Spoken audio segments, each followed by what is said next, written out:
One of the funny things was to see Orson and Greg Toland, his cinematographer, literally down on their knees, sawing out the wooden boards of the floor and then digging out the dirt so that they could get the camera literally at floor level.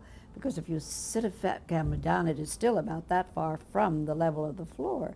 And they were like a couple of kids in a sandbox, laughing, and it was just very exciting. Because usually a director might ask for something and the cameraman says it's not possible.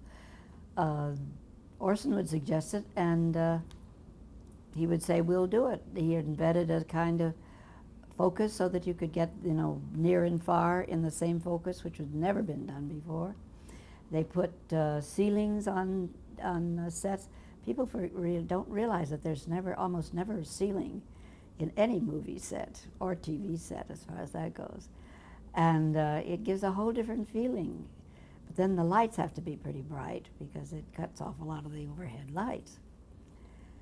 They were very, very close to each other and loved each other dearly. And I know I used to see the photographer after Orson was gone, and he was just heartbroken, just heartbroken.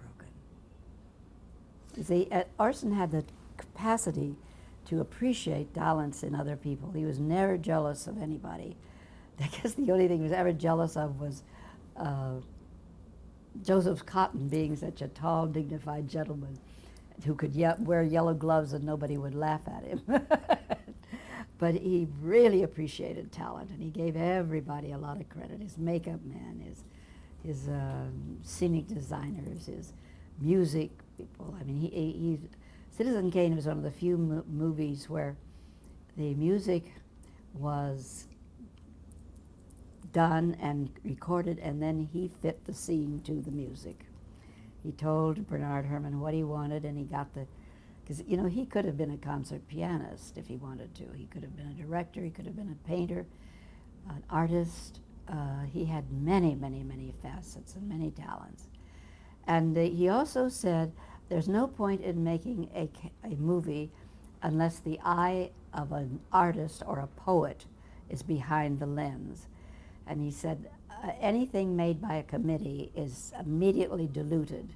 And that's one of the big problems with movies now. There's so many people. They buy a script, and then they turn it over to development, and then they turn it over to another, and another, and another. By the time you get through, sometimes you don't even know what it is. It's one, and he was. And Citizen Kane is the only thing that he ever got to do totally with his own direction. And it certainly is one of the best films ever made.